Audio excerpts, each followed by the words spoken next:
quando eu estava meditando nessa palavra, eu coloquei assim, frases consideradas sábias no Google, né? Que o Google, o que a gente quer saber, hoje a gente coloca ali, o Google parece que sabe tudo, né? Antigamente era o pai dos burros, era o Aurélio, né? O dicionário Aurélio. Hoje é o Google, né? Então eu coloquei lá para ver frases de pessoas consideradas sábias. Olha o que veio, a primeira, depois eu vou falar de quem é. Dê a quem você ama asas para voar, raízes para voltar e motivos para ficar. Você sabe de quem é? Dalai Lama. Bonita frase. Bonita frase e até sábia, né? Dê a quem você ama asas para voar, quer dizer, não aprisione essa pessoa. A gente já falou sobre isso, que o amor não pode aprisionar, mas que ela tenha raízes para voltar e motivos para ficar. Bonita a frase. Agora, olha essa. Às vezes ouço passar o vento, e só de ouvir o vento passar, vale a pena ter nascido. Bonita? Estranha, né? Pouca coisa, né? Mas Fernando Pessoa. Ele tem muitas outras frases, mas cada um que tem a sua fama pode falar o que quiser, que as pessoas falam que as frases são sábias. Olha essa. As grandes ideias surgem da observação dos pequenos detalhes. Boa também, né? Augusto Cury. Boas frases. Agora, essa aqui, não sei se vocês vão gostar, mulheres. Ele disse assim, eu amo as mulheres, mas não as admiro. Ai, fiquei com tanta raiva quando apareceu essa. Sabe quem falou isso? Charles Chaplin. Acho que por isso que ele ficou sozinho o tempo todo, não casou, né? Tão bom casar, ter uma mulher que cuida, né? Acho que é bom, né? Eu, pelo menos, penso que meu marido deve gostar que eu cuide dele. Aliás, é bom para a mulher também, né? Ter um marido que cuida. Depois, mais uma aqui que eu achei. Isso aí foi só para descontrair, tá? Quando você quer alguma coisa, todo o universo conspira para que você realize o seu desejo. É uma frase não muito sábia. Foi do Paulo Coelho. Não gostei. Mas esse também, tudo que ele fala, as pessoas acham que é... Nossa, o cara é muito sábio. Mas tem um lugar que você vai pegar o que você quiser, que sempre será sábio, sempre será verdadeiro, sempre será correto. E é aonde? Na palavra de Deus. E eu queria que vocês abrissem hoje em Provérbios, que é o livro de sabedoria, Provérbios, capítulo 8. Provérbios. Teve uma época, foram 3 anos consecutivos. Eu já falei para vocês que todo ano eu leio uma Bíblia nova, né? Eu pego uma Bíblia e leio ela desde de Gênesis, vou até Apocalipse. Dia 10 de fevereiro, agora fez 19 anos que eu me converti. Eu já li 19 vezes a Bíblia. Eu gosto muito de falar isso. Tem aí uma netinha minha que disse que vai ler a Bíblia 2 vezes esse ano. Ela vai ler 12 capítulos todos. Ela perguntou para mim assim, pelo WhatsApp, pastora, quantos capítulos eu tenho que ler para poder ler 2 vezes a Bíblia esse ano? Eu falei, bom, pelo menos uns 12 capítulos por dia. Ela e disse que já começou. E eu estou torcendo para que no final do ano ela fale, eu li 2 vezes. E eu teve um ano que eu li 2 vezes, porque eu falei para ela que teve um ano porque o primeiro ano que eu me converti eu não li, teve um ano que eu li 2 vezes, para poder ficar 19 anos de convertida, 19 vezes lendo a Bíblia. E este ano eu estou lendo a Bíblia chamada Jerusalém, que é a Bíblia católica, porque eu quero ver por que é que algumas coisas no catolicismo eles aceitam, sendo que até agora eu só achei tudo exatamente igual. E é uma Bíblia de estudo, tem cada apêndice magníficos ali, que é porque católico, como eu era católica, eu posso falar, a gente não lê Bíblia, né? Católico não lê Bíblia. E a gente lê a homilia lá na missa, aqueles trechinhos e tal. Mas se a gente ler a Bíblia, você se torna sábio. Então, como eu estava dizendo, teve 3 anos consecutivos, numa época que eu estava só com uma loja. Dessa vez eu não estava trabalhando nem na igreja, só fazia as coisas da igreja e só tinha uma loja, estava tomando conta de uma loja só. Eu fiz um propósito de ler todo dia, além da leitura normal, eu lia 5 salmos e um provérbio. Em 30 dias, eu lia os 150 salmos e os 31 provérbios, né, em 30 dias. Tal. Então, eu fiz isso 3 anos consecutivos. Logo, eu li 12 vezes, 36 vezes os salmos e 36 vezes os provérbios. Porque eu tinha combinado com a pastora Mariléia, você lembra dela? Para a gente guardar, memorizar, pelo menos os provérbios. Mas não consegui, claro, né? Porque eu fico imaginando as crianças do antigo, que são judeus, as crianças judaicas, elas têm que decorar o Antigo Testamento. Eu não sei como consegue, né? Desde pequenininho eles têm que decorar. Olha, só para ler Levítico já é difícil. Você imagina decorar? Saber decora. E decorar vem de coração. É saber de coração mesmo. Mas, mesmo assim, provérbios, eu li muitas vezes. Então, as minhas Bíblias são muito riscadas nos provérbios, porque a sabedoria que tem nos provérbios é algo assim. Então, quem quer ser sábio tem que ler muito provérbio. Leia os provérbios, leia muitos provérbios. A maioria dos provérbios foram escritos por Salomão, mas nem todos, tá? Então, vamos lá. Capítulo 8 de Provérbios. Provérbios 8.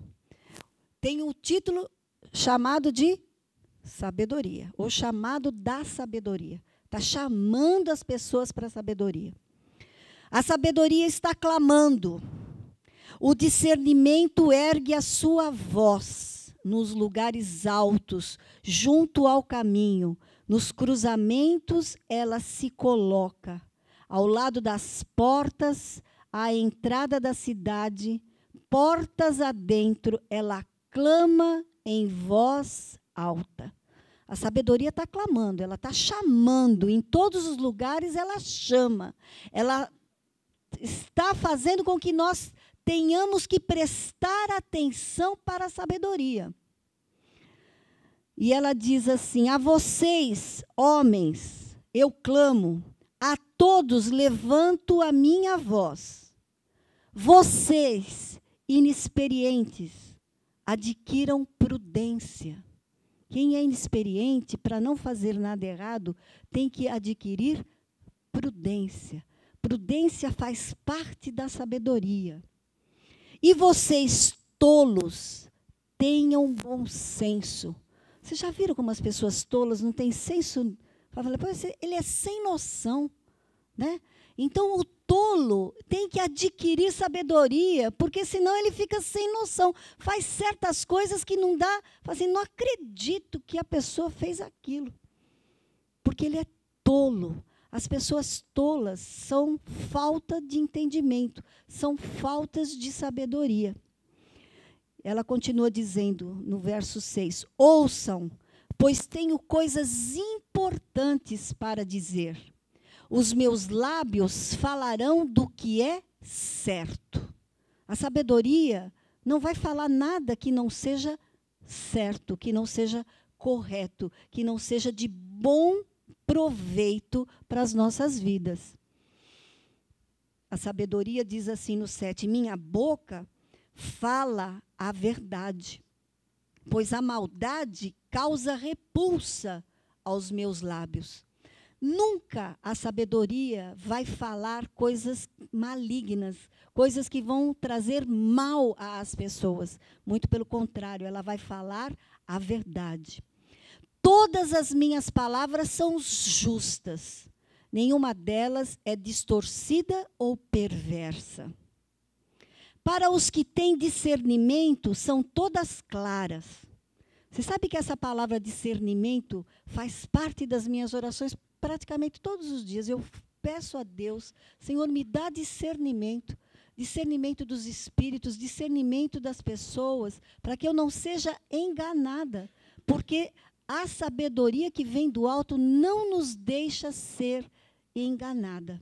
E ele diz aqui, para que os que têm discernimento, elas são claras. Se você pede discernimento, a sabedoria que Tiago depois fala, nós vamos lá olhar de novo Tiago falando, ele diz assim, se você não tem sabedoria, o que é para fazer? É para pedir. E quando a gente pede, o que Deus vai fazer? Vai nos dar. Está lá em Tiago 1, capítulo 1, verso 5. Ele vai dar porque ele dá com alegria. Então, para os que têm discernimento, são todas claras e retas para os que têm conhecimento. Basta ter discernimento, mas você tem que ter conhecimento. Se eu não ler a palavra e conhecer as coisas que estão aqui, eu não vou ter sabedoria, porque eu não vou ter nenhum conhecimento das coisas aqui. Por isso que a leitura da palavra é tão importante, mas tão importante para o crescimento espiritual do cristão, que deveria ser algo que ninguém, mas ninguém, nenhuma das pessoas que aceitavam Jesus, deveriam esquecer de fazê-lo todos os dias. Todos os dias a gente tem que ler e meditar na palavra, nem que seja um único versículo, para você não ser um crente bonsai, que é aquela arvorezinha franzinha, pequenininha, de pouca raiz, mas ser um carvalho de justiça, onde pode vir todo tipo de vento, todo tipo de acontecimento, que não vai ser derrubado. No verso 10 agora, prefiram a minha instrução à prata, e o conhecimento ao ouro puro. Ela é comparada a coisas que para nós, aqui aos nossos olhos, parecem ser boas, mas ela é melhor. Você deve preferir isso, ter sabedoria do alto, do que qualquer coisa de prata ou ouro, que pudesse comprar alguma coisa que é corrompível, que enferruja, ou até que pode ser roubada. Porque é assim que a palavra de Deus diz, que a gente tem que guardar os nossos tesouros aonde? Lá no céu.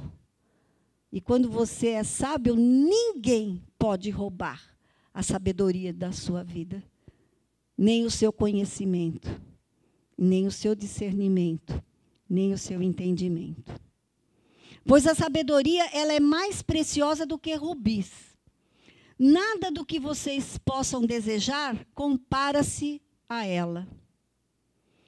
Olha que lindo agora. Diz assim, eu, a sabedoria, moro com a prudência. Toda pessoa que é sábia, ela é prudente. Ela não vai fazendo qualquer coisa ao bel prazer, sem ter algo para meditar e agir com prudência, porque é sábia. Tem o conhecimento que vem do bom senso. Como nós já falamos, aquele que é tolo não tem bom senso, é sem noção, né? Quantas vezes a gente vê uma pessoa que não tem sabedoria, talvez não tenha um discernimento, não tendo discernimento, não vai ter o fruto do Espírito, não vai ter domínio próprio, faz tudo, parece que uma coisa é complemento da outra. Porque a sabedoria que nós vimos lá de Tiago 3,17, ela é pura, ela é mansa, ela é compreensiva, ela é imparcial, ela é sincera, ela não tem máscara. Tudo que vem da onde? Do fruto do Espírito, que é de Gálatas 5. Ela é muito parecida. Por quê? Porque Jesus é a própria sabedoria, como nós vamos ver. Temer o Senhor é odiar o mal. Odeio o orgulho e a arrogância, o mau comportamento e o falar perverso. Todo mundo que é sábio sabe que essas coisas não podem ser boas. Por isso, você tem que temer ao Senhor. E aí você vai odiar o quê? O orgulho, a arrogância. Porque isso não vem de Deus. Isso não vem da sabedoria. Isso vem de uma sabedoria demoníaca. Agora, a sabedoria diz ainda: meu é o conselho sensato, a mim pertencem o entendimento e o poder.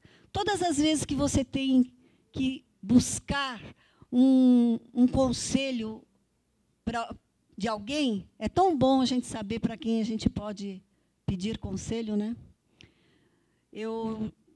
Quando eu ainda não conhecia o Senhor, eu me achava assim, como eu já disse, legal, mas eu não era. Eu achava que eu era, né? Mas você sabe que uma coisa eu tinha certeza, eu não era nem um pouco sábia. As pessoas vinham conversar comigo, eu não tinha assim, como se diz assim, paciência para ficar ouvindo a pessoa. E uma das primeiras coisas que aconteceu comigo quando eu me converti foi fazer um aconselhamento pastoral. A primeira aula, você tem que aprender a ouvir. Nossa, foi quase um choque anafilático. Sei lá se isso significa. Eu me vi toda tremendo. Eu falei, nossa, ouvi. Claro, a gente não podia falar nada, só ouvir. Eu falei, claro, caramba, a gente tem 2 ouvidos, né? Mas a boca quer falar mais do que ouvir. E foi daí que eu comecei a aprender a ouvir. E aí, talvez hoje eu possa dar alguns conselhos quando alguém vem me pedir conselhos. Mas antes de dar conselho, eu sempre oro a Deus. Quando alguém está falando comigo, contando uma história, eu já vou pedindo para Deus, Deus, o que eu falo? Ou eu só ouço? Às vezes é só para ouvir. Às vezes a pessoa chega chorando, chora, fala, eu não falo nada no final, vamos orar? Vamos.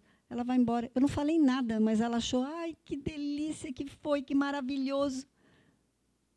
Eu não fiz nada, não falei nada, mas o que eu fiz? Eu ouvi a pessoa falar. E antes eu não tinha essa sabedoria. Por meu intermédio, diz ainda a sabedoria, toda a sabedoria que está falando. Por meu intermédio, os reis governam, e as autoridades exercem a justiça.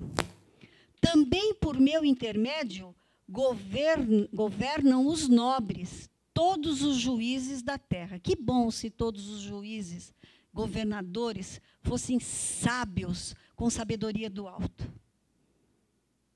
Quando a gente sabe que tem um governo que é bom, tudo acontece de bom. Mas quando o governo se corrompe, todo mundo sofre. Haja visto o que nós estamos passando nesse Brasil e nesse Rio de Janeiro. A sabedoria diz ainda, amo os que me amam. A sabedoria ama quem ama a sabedoria. E quem me procura, me encontra. Tá certo que nós aqui podemos dizer que essa sabedoria também ela pode ser dita como Jesus, porque Jesus é toda a sabedoria, né?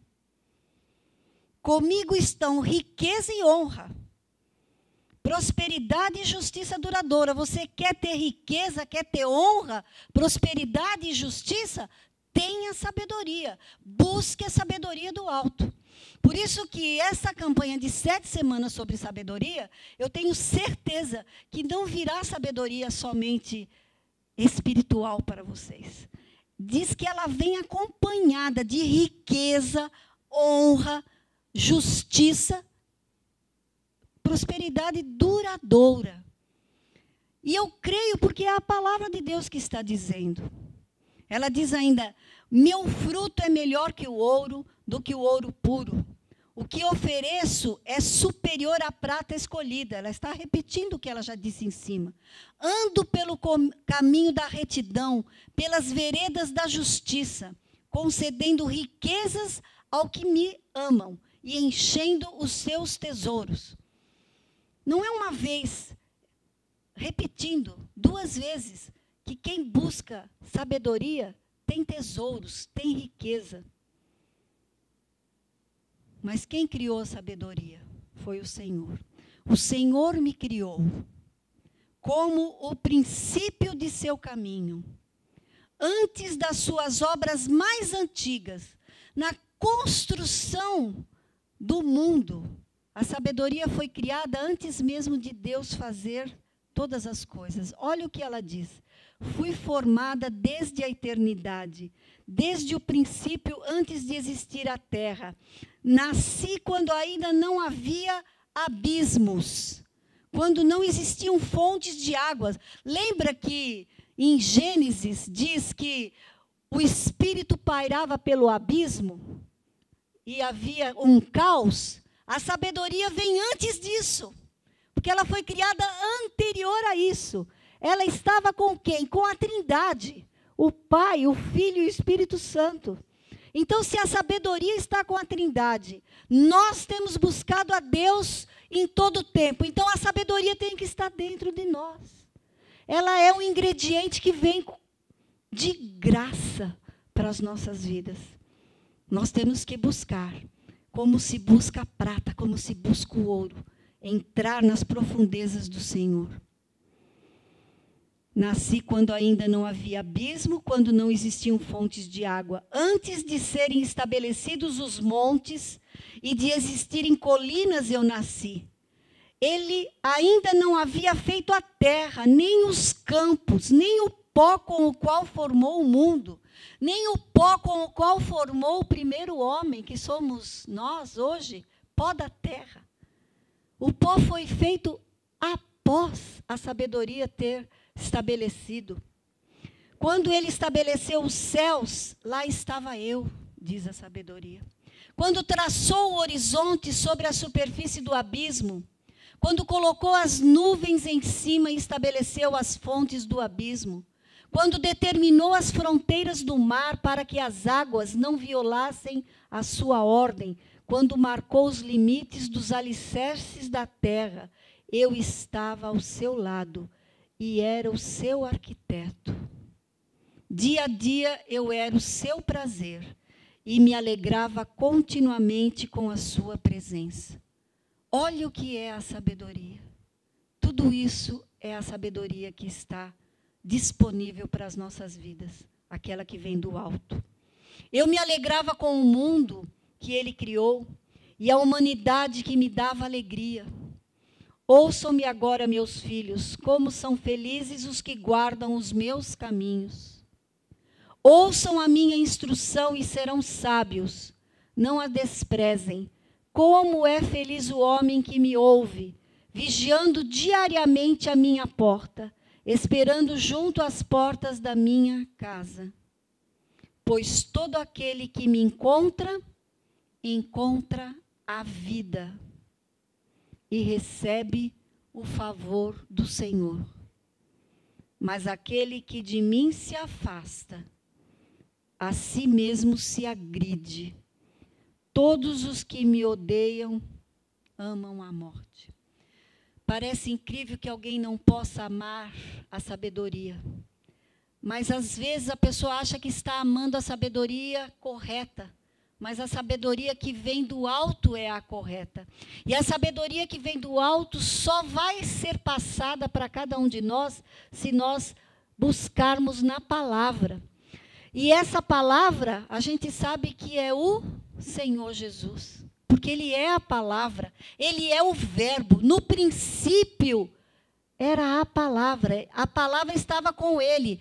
Quando Deus diz, haja luz, Ele falou a palavra. Jesus estava junto. Ele é a palavra, Ele é a sabedoria. Quando Ele chegou aqui, Ele disse, vocês falavam de Salomão, que tinham tantos provérbios, que era, quem está aqui é maior do que Salomão. Nós já falamos, aliás, todas as vezes que foi ministrado sabedoria aqui, durante essas semanas, foi falado de Salomão. Porque, na verdade, Salomão tinha sabedoria que vinha do alto, porque ele pediu. Deus perguntou para ele, peça o que você quer. Puxa vida, ele pediu uma coisa só, sabedoria. Só que ele não tinha ainda isso aqui. Mas, se ele tivesse isso aqui, ele ia saber. Eu vou pedir sabedoria, porque a sabedoria vem com tudo isso. Vem com discernimento, vem com conhecimento, vem com entendimento, vem com riqueza, vem com honra. Ele pediu sabedoria, mas daí Deus falou assim, bom, só porque você me pediu sabedoria, eu vou te dar sabedoria e muito mais. Vou te dar riqueza, não vai ter ninguém igual a você. nenhum rei maior do que você durante toda a sua vida. Mas quando veio Jesus, ele disse, eu sou maior que Salomão. Mas eles não entenderam a vinda de Jesus. Tinham tanta sabedoria, né? Tinham a Torá, tinham os profetas, tinham os livros de sabedoria, que são Eclesiastes e Provérbios e Salmos. A sabedoria constrói a casa na rocha. Não foi assim que Jesus falou? Que o homem sábio constrói a casa na rocha. Quem é a rocha? Jesus. Mas o tolo constrói a sua casa na areia. Porque a chuva vai vir. Ou você acha que as promessas de Deus na Bíblia são só coisas boas? Ele disse, vocês terão aflições, mas tem de bom ânimo, eu venci o mundo. É promessa também. Ele está prometendo, cuidado, aqui no mundo não é fácil viver, não. Mas eu vim, passei por tudo e venci. Vocês vão vencer também. É promessa. Mas ele disse, faça sua casa na rocha. Porque a rocha vai vir o vento, vai vir a tempestade e você vai sobreviver. Mas se você fizer sua casa na areia, vai vir a tempestade, vai vir o vento, do jeito que veio para a casa do lado. E a casa somos nós, né? Vem casa, a nossa casa tem que estar edificada na vida que é de Jesus.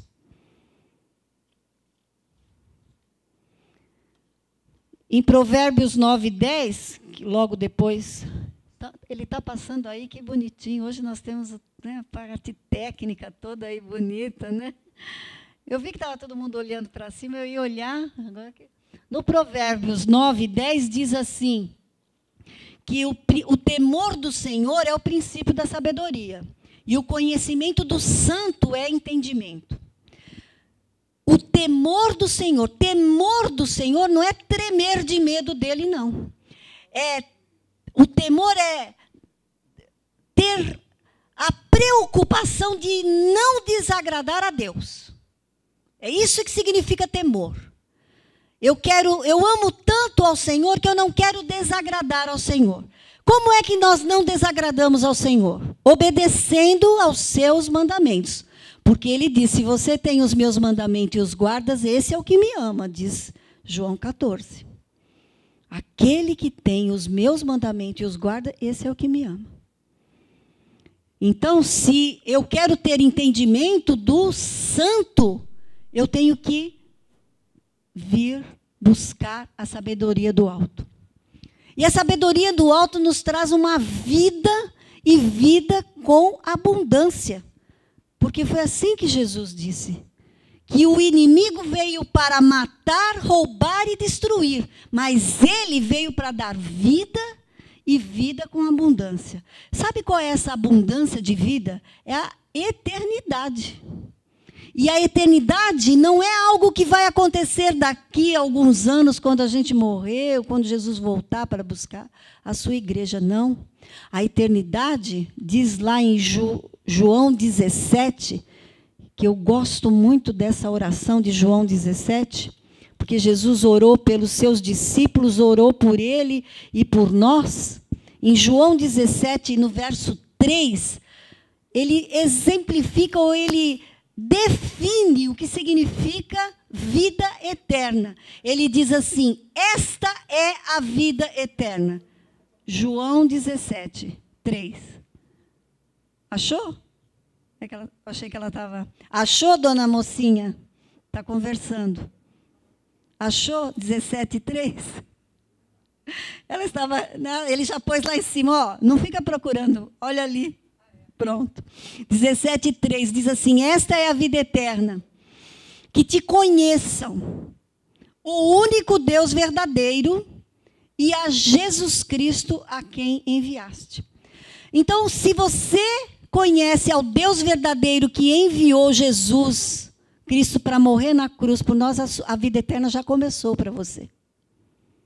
Uma vez, o Russell Shedd, já falecido, ele inclusive tem uma Bíblia de estudo maravilhosa, um homem muito sábio, que deixou muitos livros. Quem já ouviu falar dele? Já ouviram falar? Russell Shedd? Ele veio aqui na nossa igreja, ainda ali no Rio Mar. E ele disse o seguinte, que uma vez ele recebeu uma pessoa assim, muito simples na casa dele, e passou uns dias ali com ele. E ele gostava muito de ler, ficar ouvindo música clássica, e o rapaz ficava incomodado. Mas estava ali junto, né? E ele falou assim, hoje eu vou numa ópera, ouvir uma ópera. Levou o rapaz junto, né? E o rapaz sentava de lado, levantava. Quer dizer, ele não conseguia ficar parado, porque ele não conseguia prestar atenção. Aquilo parecia que doía os ouvidos dele. Ele disse que vai ter muito crente desse jeito lá no céu. Achei estranho, né, na hora, mas eu entendi. Porque se você... É aqui que começa a vida eterna, você tem que aprender as coisas da palavra agora, porque o conhecimento e entendimento para viver as coisas lá no céu começam aqui. Lá no céu, talvez não seja do jeito que você esteja imaginando. Mas agora isso aqui é uma piada, tá? Então tinha um grande homem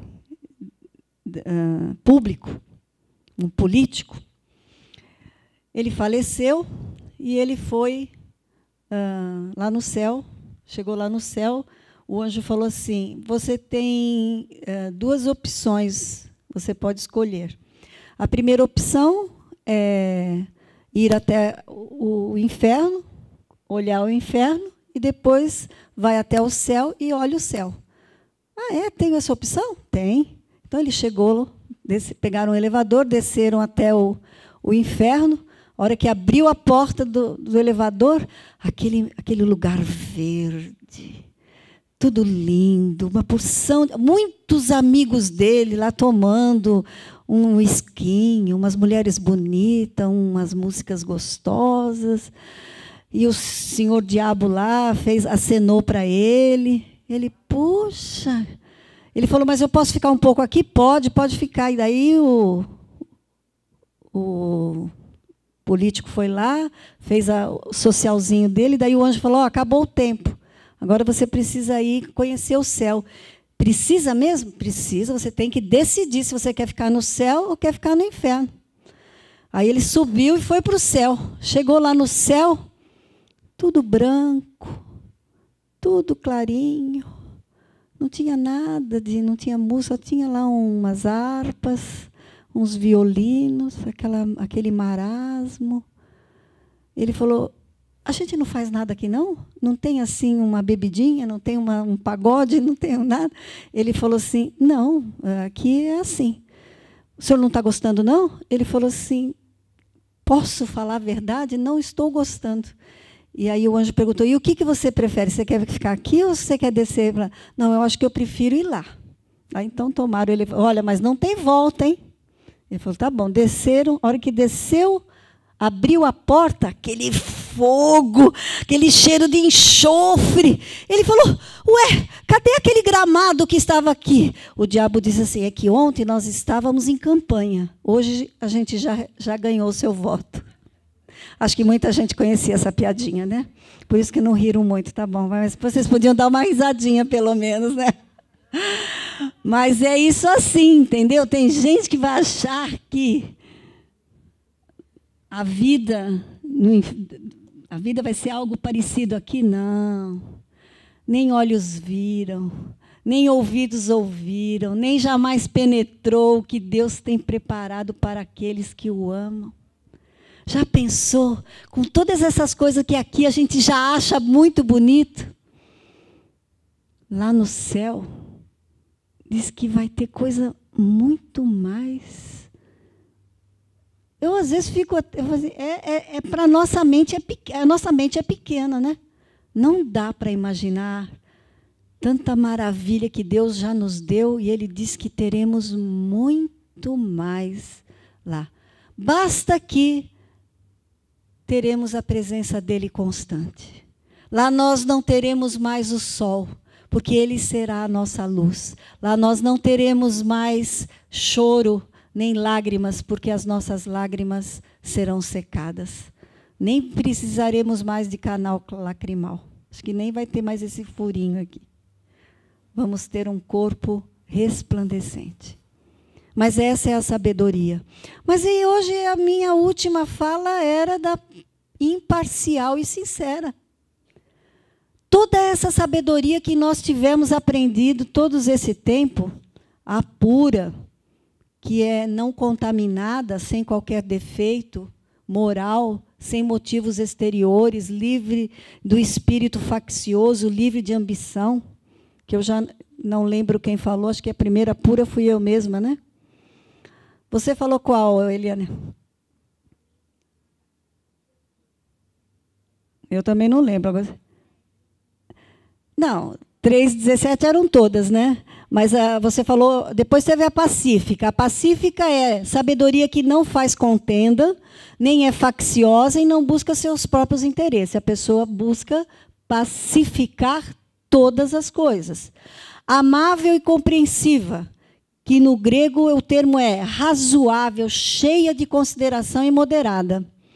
A sabedoria tratável, foi que ela é contrária às pessoas que são obstinadas, que normalmente é o caráter dos homens que não são ambiciosos. Então, ela é tratável. Cheia de misericórdia, foi você, né? Cheia de misericórdia foi a Roberta, que foi muito lindo. Como a gente vive uma misericórdia que vem de Deus, elas se renovam a cada manhã. E a nossa sabedoria tem que ser cheia de misericórdia. A de bons frutos foi a Soraya, né? Os frutos que nós devemos trazer para as pessoas, nós precisamos mostrar o que temos a fazer aqui, o que é que nós vamos deixar como fruto para as pessoas. Isso faz parte da sabedoria. E a imparcial.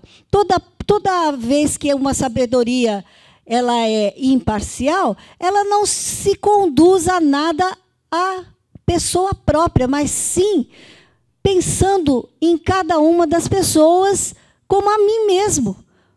É exatamente o que Jesus falou, ame ao próximo como a si mesmo. Nós não somos parcialmente devotados a nada e ninguém, porque Deus é assim. E, por último, a sincera, a palavra sincera, sem máscara, nem um pouco falsa. Esta é a sabedoria que nós temos de Tiago 3:17. No 18,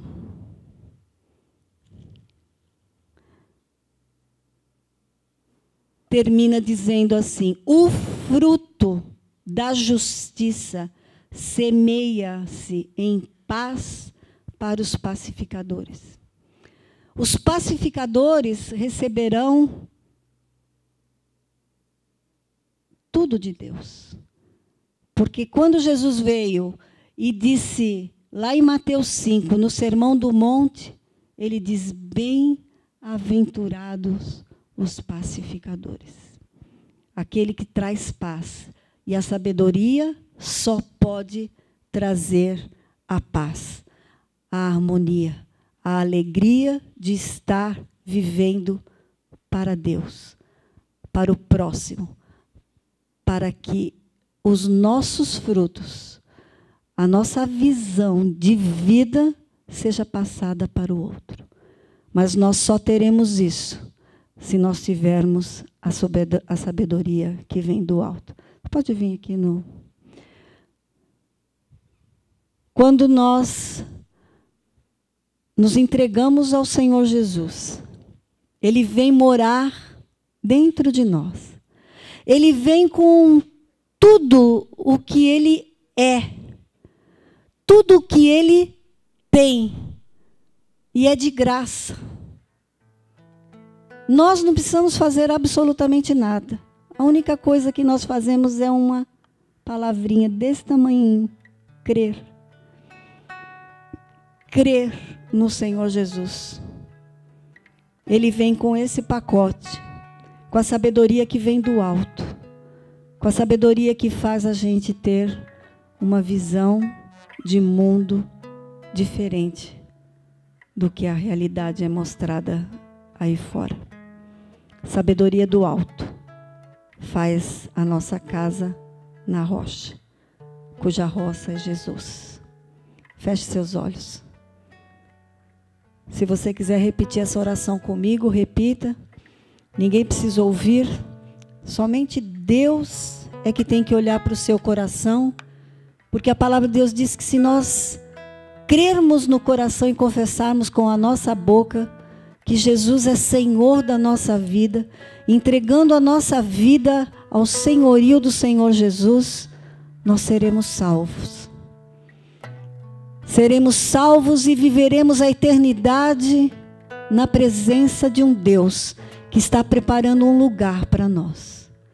Por isso, fale assim: Senhor Jesus, eu entrego a minha vida, o meu coração, o meu pensamento e todas as minhas vontades ao senhorio de Jesus. Eu oro no nome de Jesus, sabendo que o Espírito Santo vem habitar em mim e escreve o meu nome no livro da vida, para que eu possa, quando chegar lá no céu, ter o meu passaporte carimbado, pertencente a Jesus. Eu oro no nome de Jesus. Ainda com seus olhos fechados, teve alguém que entregou a vida a Jesus nessa tarde? Levante uma das suas mãos e diga: eu fiz isso. Fiz isso porque eu sei que eu quero viver uma eternidade com o Senhor. Alguém fez isso? Que bom, que todos nós aqui vamos nos encontrar naquele grande dia quando Jesus falar assim: vinde bendito do Senhor, para viver para a eternidade.